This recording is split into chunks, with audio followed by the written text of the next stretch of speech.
ओम श्री सद्गुरुदेव भगवान की जय। बोलो जय सिया राम, जय जय सिया राम। अब प्रभु कृपा करहूँ यही भांति, सब ताजी भजन करहूँ दीन राती। सज्जनों,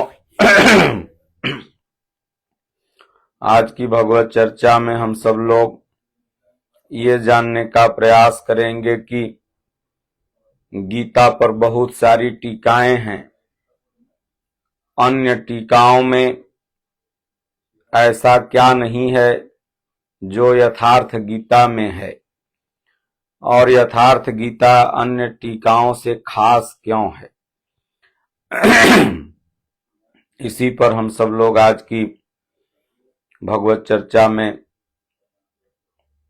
चर्चा करेंगे।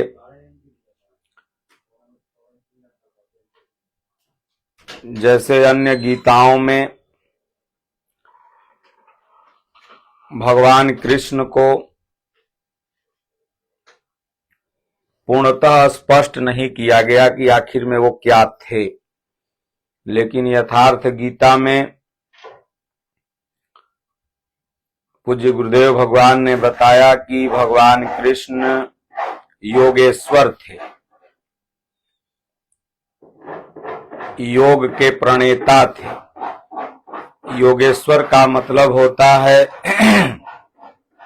योग माने होता है जुड़ना, और जो उस ईश्वर से जुड़ जाए, उसमें और ईश्वर में कोई अंतर न हो, वही योगेश्वर है।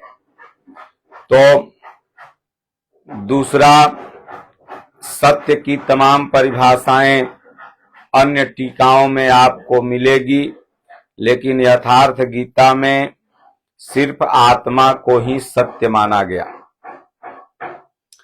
सनातन धर्म की विविध विविध परिभाषाएं अन्य टीकाओं में मिलती है, लेकिन यथार्थ गीता में भगवान ने कहा, अर्जुन, आत्मा ही सनातन है, और जो इस आत्मा को विदित कर लेता है, जान लेता है, वही सनातन धर्मी है। और जब भगवान सनातन धर्म, तो भगवान से मिलने वाली क्रिया जब जागृत हो गई, तो वही व्यक्ति सनातन धर्म पर चलने लगा। अन्य टीकाओं में ये आपको जानने को नहीं मिलेगा। अन्य टीकाओं में युद्ध के बारे में भी स्पष्टीकरण नहीं है। कोई कहता है युद्ध हुआ है, कुरुक्षेत्र में हुआ है। लगभग 18,000 से अधिक टीकाएं हैं, जिसमें प्रमुख प्रमुख टीका भी आप पढ़ेंगे तो युद्ध क्लियर नहीं है कि युद्ध आखिर में है क्या। लेकिन जब यथार्थ गीता आप पढ़ेंगे तो उसमें है कि दैवी एवं आसुरी संपदाओं का संघर्ष ही युद्ध है। बाहर संसार में जो लड़ाई रात दिन होती रहती है, आपस में एक दूसरे की विचारधाराएं टकराती रहती है, यहाँ तक कि जीव जंतु भी आपस में वैर करते हैं, लड़ते हैं। ये युद्ध नहीं है, ये तो एक संस्कार है, उसको व्यक्ति काटता है आपस में लड़ करके। लेकिन दैवी और आसुरी संपदा जो हमारे अंदर, आपके अंदर निगेटिव और पॉजिटिव वृत्ति है, जब आप भजन करने चलेंगे तो एक भजन से खींचेगी, सही काम आप करने चलेंगे तो एक उससे खींचेगी। तो वही युद्ध होता है, युद्ध स्थान। अन्य टीकाओं में, किसी भी अन्य टीकाओं में युद्ध स्थान के बारे में स्पष्टीकरण नहीं है। लेकिन यथार्थ गीता में आप पाएंगे कि पूज्य गुरुदेव भगवान ने कहा कि ये बाहर में जो हरियाणा में युद्ध हुआ था, वहां पर तो 18 छावनी सेना खड़ी ही नहीं हो सकती। हरियाणा की पूरी आबादी भी उस छोटे से कुरुक्षेत्र के मैदान में नहीं खड़ी हो सकती, तो 18 अक्षौणी माने लगभग 7 अरब लोग उस छोटे से कुरुक्षेत्र के भूखंड में कैसे खड़ा हो सकते हैं। निश्चय ही हुआ हो कोई युद्ध, निश्चय ही भगवान श्री कृष्ण ने उसी युद्ध के मैदान में अर्जुन को गीता का उपदेश दिया हो, लेकिन जो गीता का युद्ध स्थल है वह यह मनुष्य का हृदय है। तो उसी में, और इतना लंबा तो परिवार भी किसी का नहीं होता है। बहुत परिवार अगर किसी का होगा तो 1000-2000 लोग होंगे, सदस्य होंगे। यहां अर्जुन का इतना बड़ा परिवार था कि 7 अरब लोग उसमें थे, क्योंकि अर्जुन तो लड़ने वालों में सब अपने परिवार के ही लोगों को देख रहा था।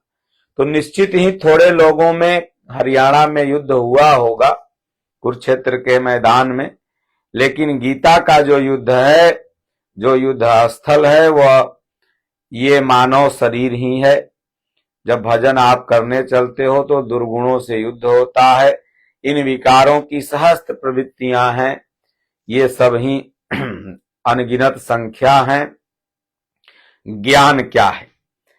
ज्ञान पर भी अन्य टीकाओं में स्पष्ट नहीं है, लेकिन जब यथार्थ गीता आप पढ़ेंगे तो ये पाएंगे कि दुनिया का जो बकवास है, वाक्पटुता है, ये ज्ञान नहीं है, बल्कि भगवान जब पढ़ाने लगते हैं, उठाने बैठाने लगते हैं। कबीर साहब एक तक नहीं पढ़े हुए थे, तमाम महापुरुष निरक्षर थे। हमारे दादा गुरु महाराज एक दिन स्कूल गए थे।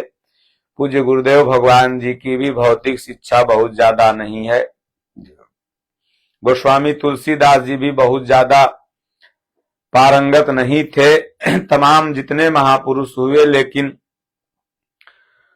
भगवान कृष्ण, भगवान राम, जितने महापुरुष हुए, भौतिक जगत की शिक्षा हो या न हो उससे मतलब नहीं है, बल्कि परमात्मा की प्रत्यक्ष जानकारी का नाम ज्ञान है। जब तक भगवान अलग हैं, आप अलग हैं, तब तक आप अज्ञानी हो, कितना भी सूत्र या मैथ या संस्कृत आता हो। जब वह परमात्मा का प्रत्यक्ष दर्शन हो गया, आप ज्ञानी हो गए। तो यथार्थ गीता में ज्ञान को भी पूज्य गुरुदेव भगवान ने स्पष्ट कर दिया है। आगे कहते हैं कि योग क्या है। अन्य टीकाओं में योग के प्रति संशय बना है, यहां तक कि बहुत से लोग शारीरिक व्यायाम को ही योग समझते हैं।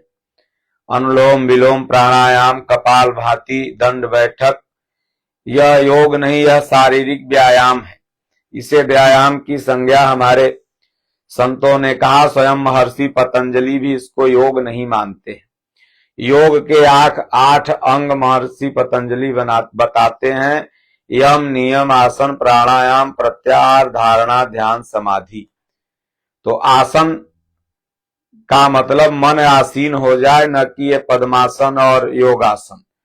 ये तो केवल व्यायाम है, इसको करने से शरीर शुद्ध रहेगा। जब शरीर स्वस्थ रहेगा तो आप भजन चिंतन करोगे। इसीलिए ऋषियों ने इसको, शारीरिक व्यायाम को भी अपने साधना का एक आवश्यक अंग माना।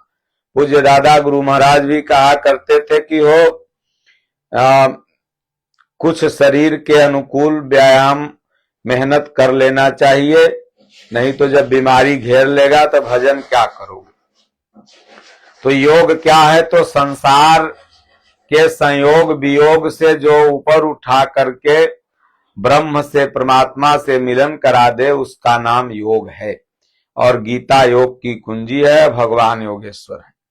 ज्ञान योग ज्ञान योग के बारे में भी अन्य टीकाओं में स्पष्टीकरण नहीं है, लेकिन यथार्थ गीता में भगवान ने बताया, पूज्य गुरुदेव भगवान ने, कि आराधना ही कर्म है और अपने पर निर्भर होकर के कर्म को करना ज्ञान योग है। मतलब भजन तो करना है, लेकिन ये मन में महसूस हो रहा है कि मैं कर रहा हूं, मैं दान दे रहा हूं, मैं पुण्य कर रहा हूं, मैं परमार्थ कर रहा हूं, ये ज्ञान योगी का लक्षण है।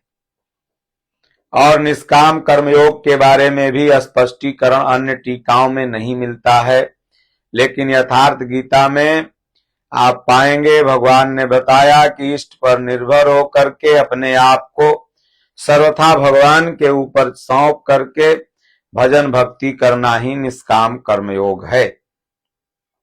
प्रभु मैं आपका हूं, आप जानो आप पतित करोगे कि पावन, ऐसा समर्पण कर भगवान में लग जाना ही निष्काम कर्मयोग है। श्री कृष्ण भगवान ने किस सत्य को बताया, अन्य टीकाओं में नहीं मिलता है। पूज्य गुरुदेव भगवान ने स्पष्ट कहा कि भगवान श्री कृष्ण ने उसी सत्य को बताया जिसको अनादिकाल से ऋषियों ने अपने शिष्यों को बताया था। यज्ञ क्या है? अन्य टीकाओं में यज्ञ के बारे में स्पष्टीकरण नहीं मिलता। कोई कहता है मंडप बनाओ, 121 कुंडी मंडप बनाओ, 521 कुंडी मंडप बनाओ, 11 कुंडी बनाओ, हवन करो लाखों करोड़ों का। तो इस हवन से फायदा मात्र इतना ही है कि वायुमंडल शुद्ध होता है। उतना देर तक आप सही ढंग से बैठकर भगवान का भजन करते हैं, लेकिन ये वास्तविक यज्ञ नहीं है। भगवान कृष्ण ने गीता में स्वयं कहा कि अर्जुन यज्ञ में जप यज्ञ मैं हूं। भगवान का नाम जपना, सांस आई तो ओम, गई तो ओम, और इसमें विकारों को स्वाहा करना, ये नाम जप ही यज्ञ है। ये यथार्थ गीता में आपको मिलेगा। इसलिए यथार्थ गीता की 3 आवृत्ति करना जरूरी है। गीता वही है, श्लोक वही है, सिर्फ इसमें यथार्थ जो सत्य है, जो भगवान का मनोगत भाव है, वही दर्शाया गया। कर्म क्या है? कर्म पर भी सब टीकाएं एक मत नहीं है। कोई कहता है हानि लाभ की चिंता छोड़ देश सेवा में संलग्न हो जाओ, कर्म है। तो कोई कहता है खेती करना कर्म है, कोई कुछ तो कोई कुछ। लेकिन यथार्थ गीता में वास्तविक भगवान कृष्ण का जो मनोगत भाव है वो आपको देखने सुनने को मिलेगा। भगवान ने संसार में जितने भी कर्म, वो चाहे देश सेवा हो, या आप परिवार सेवा करते हो, या आप समाज सेवा करते हो, या आप मानवता की सेवा करते हैं, फिर भी आप एक बंधन ही तैयार करते हैं। ये सेवाएं आपको बंधन मुक्त नहीं कर सकती। भगवान बुद्ध भी चाहते तो यही सेवा करके बंधन मुक्त हो जाते, क्योंकि राजा थे। भगवान राम भी चाहते तो करके मुक्त हो जाते, लेकिन सबों ने कहा कि नहीं, यज्ञ को कार्य रूप देना कर्म है। यज्ञ माने भजन होता है, चिंतन होता है, कहें कर्म एक आराधना जहि विधि रीझे राम। तो इसलिए वास्तविक कर्म जो संसार बंधन से मुक्त करता है, वह जब साधक करने लगता है तो वही वो वास्तविक कर्म कर रहा है। बाकी संसार में हम हो चाहे आप, स्वभाव के अनुसार कुछ न कुछ करते ही रहते हैं। ये यथार्थ गीता की विशेषता है। वर्ण क्या है? आज पूरी दुनिया वर्ण पर कंफ्यूज है। कोई कहता है 4 वर्ण को भगवान ने बनाया, तो अगर 4 वर्ण ब्राह्मण क्षत्रिय वैश्य और शूद्र को भगवान ने बनाया, तो अमेरिका में बैठे लोगों को किसने बनाया? इंग्लैंड वालों को किसने बनाया? जापान वालों को किसने बनाया? दुनिया में तो ये जातियां नहीं है। भारत में ही ये 4 जातियां पाई जाती हैं, और कई कई स्टेटों में तो ये भी 4 जातियां नहीं मिलती हैं। और भारत में ही अनंत जाति हैं, हजारों जातियां हैं। अगर इन 4 को ही भगवान ने बनाया, तो इन हजारों जातियों को किसने बनाया? इससे यह साबित होता है कि जो बाहरी वर्ण की टीकाएं अन्य गीता देती है, वो वर्ण नहीं है। संसार में केवल 2 जाति है, देवता और असुर। बाकी संसार में वर्ण जो है, ये साधना का एक स्तर है। आप ब्राह्मण को जान गए, ब्रह्म को जान गए, ब्राह्मण हो गए, आपके अंदर विकारों की को काटने की क्षमता आ गई, आप क्षत्रिय हो गए। आपके अंदर अपने गुण और अवगुण को देखने का विचार आ गया, आप वैश्य हो गए, और आपके अंदर सेवा भाव साधना करने के लिए ललक पैदा हो गई, आप सेवा सुमिरन नाम जप करने लगे तो आप ही शूद्र हैं। तो इस तरह से ये वर्ण चार जो बताया गया साधना का एक स्तर है, न कि कोई जाति। वर्ण संकर क्या है? वर्ण संकर पर भी पूरा जितना भी गीता का अनुवाद है सब कंफ्यूज है। कोई कहता है कि अलग अलग जातियों के समूह से, जैसे कोई ब्राह्मण है क्षत्रिय कन्या से विवाह कर लिया या कोई नीची जात से विवाह कर लिया, उससे उत्पन्न पुत्र जो है वो उसको वर्ण संकर माना जाता है। तो ऐसे तो तमाम महापुरुष हुए, कबीर साहब के माता पिता का पता ही नहीं था, तमाम महापुरुष ऐसे हुए। स्वयं महर्षि वेदव्यास का ही जीवनी आप लोग देख लीजिए, तो क्या ये वर्ण संकर थे? जिन्होंने गीता ही लिखा उनका ही जन्म अटपटा हुआ था। तो इसलिए ये वर्ण संकर नहीं है, बल्कि भगवान जो यथार्थ गीता में भगवान कृष्ण का मनोगत भाव था, भगवान ने बताया कि भक्ति भजन पथ से हट जाना ही वर्ण संकरता है, मतलब पतित हो जाना। हम तो जा रहे थे अपने लक्ष्य की तरफ साधना करके, लेकिन साधन में कोई ऐसा उतार चढ़ाव, कोई संस्कार ऐसा आया जिससे हम पतित हो गए, गिर गए, तो हम ही वर्ण संकर हो गए। गिरगिट कहें, कबीर साहब ने कहा गिरगिट गौने जाए, फिर वो साधक उठता है, फिर चलता है, वो अपने स्वरूप को प्राप्त हो जाता है। साधना में भ्रम उत्पन्न हो जाना ही वर्ण संकर है। मनुष्य की श्रेणी अब तमाम कैटेगरी में, तमाम श्रेणी में मनुष्यों को बांट दिया गया। कोई बताया पूंजीपति है तो उसको उच्च श्रेणी, निम्न है तो निम्न श्रेणी, लेकिन बस यहाँ दो श्रेणी है। जिसका असुरों का स्वभाव है वो असुर श्रेणी में है, जिसका देवताओं का स्वभाव है वो देवता श्रेणी में है। वो खरबपति क्यों न हो, अगर वो असुर स्वभाव वाला है तो उसे असुर ही मानेंगे, और वह गरीब ही क्यों न हो, देवता स्वभाव का है तो वो देवता है। देवता पर पूरी गीता कंफ्यूज है। देवता में लोगों ने कामना कर लिया, बना लिया कि स्वर्ग में कहीं बैठे हुए होंगे, मुकुट लगाए हुए होंगे, अप्सराएं नाच रही होंगी, बस वही देवता है। लेकिन पूज्य गुरुदेव भगवान ने यथार्थ गीता में बताया कि नहीं, देवता नाम की कोई वस्तु नहीं, बल्कि भजन चिंतन करके दैविक संपत्ति को इकट्ठा करना, देवत्व को अर्जित करना, अपने अंदर सद्गुणों को लाना।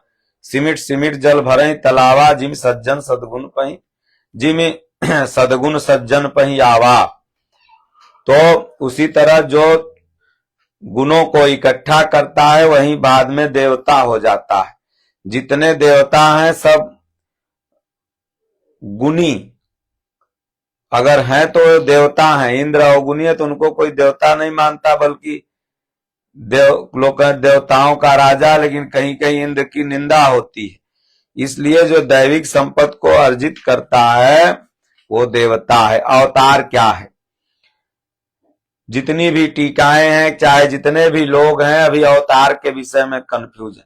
कोई कहता है 24 अवतार हो गए, कोई कहता है कल्कि अवतार होगा, कुछ कोई कहता है वो अवतार हैं तो वो अवतार हैं, लेकिन वस्तुतः अवतार व्यक्ति के हृदय में होता है। मानस में भी गोस्वामी जी ने इसको बड़ा सरल ढंग से बताया।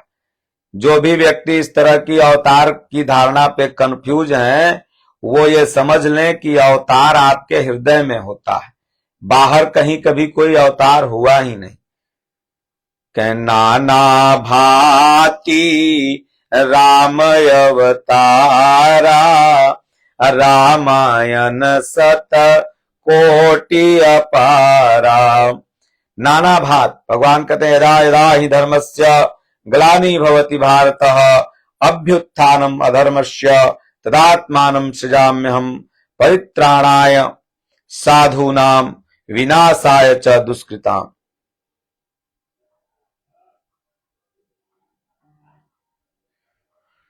तो भगवान जब भी ग्लानि होती है, यदा यदा ही धर्मस्य ग्लानि भवति भारत, तब भगवान एक अपने स्वरूप को सृजित करते हैं, अवतार लेते हैं। जितने भी अवतार अभी तक हुए हैं, तो आप देखिए कि जब जब अधर्म बढ़ा है, भगवान अवतार लिए। अधर्म हृदय में जब जब बढ़ता है, तो इसी हृदय में ग्लानि होती है। मनु के हृदय में अधर्म बढ़ गया, होय न विषय विराग भवन बसत बा चौथपन, हृदय बहुत दुख लाग जन्म गयो हरि भगत बिन।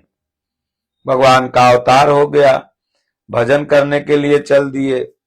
बरबस राज सुतह नृप दीन्हा, नारी समेत गवन बन कीन्हा।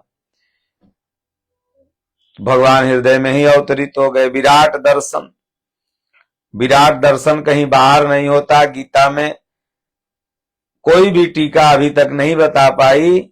विराट दर्शन योगी के हृदय में होता है। जब आप साधना करने लगोगे, भजन करने लगोगे, तो उस भगवान का जो लीला है, जो विराटता है, जो इसकी कृपा है, वो महसूस होने लगेगी। ये लगेगा कि दुनिया में जो कुछ हो रहा है, वो उसी की मर्जी से हो रहा है। कीन्हा चहई करामई सोई, यह गति प्रबल जाने कोई कोई। तो लगेगा कि सब कुछ भगवान कर रहे हैं। पूजनीय देव इष्ट कौन है? अभी तक इष्ट कौन है, इस पर कोई भी विद्वान एक मत नहीं है। गीता की कोई भी टीका एक मत नहीं है। यथार्थ गीता में बताया गया कि एकमात्र परात्पर ब्रह्म ही पूजनीय देव इष्ट हैं। और उस ब्रह्म को जो विदित कर लिया, ऐसे महापुरुष की सेवा ध्यान से ही आपको वो स्थिति प्राप्त होगी। तो इसलिए गीता और यथार्थ गीता, अन्य गीता की जो भी टीकाएं हैं, वो यथा अर्थ से बहुत दूर हैं। इसलिए भगवान कृष्ण का यथा अर्थ समझने के लिए, भगवान कृष्ण का मूल भाव समझने के लिए आपको यथार्थ गीता पढ़ना होगा। और एक बार नहीं, पूज्य गुरुदेव भगवान कहते हैं 3 बार, तब साधना की विधि प्रारंभ हो जाएगी। लेकिन मनुष्य लौकिक इच्छाओं में ही इतना व्यस्त है कि पारलौकिक इच्छा के लिए तो समय ही नहीं मिलता। हजारों लोग फोन कॉल करते हैं, लेकिन भक्ति के बारे में कोई एकाक पूछता है। किसी का लोन नहीं हो रहा है, तो किसी का घर नहीं बन रहा है, किसी का बिटिया विवाह नहीं हो रहा है। तमाम समस्याएं मनुष्य को घेरी पड़ी है। इन समस्याओं का एक ही हल है, अपनी इच्छाओं को समेटकर भगवान का भजन, और प्रभु जो दें उसी में सुखी रहो, और जो कराएं वो करते रहो। जो कार्य मिले, कोई कार्य छोटा बड़ा नहीं। आप जज हैं तो भी नौकर ही हैं, और अगर आप नौकर हैं तो भी नौकर हैं। कहीं दुनिया में सब छोटे बड़े मजदूर, दुनिया में सब छोटे बड़े मजदूर ही हैं। बोलिए श्री सद्गुरुदेव भगवान की जय।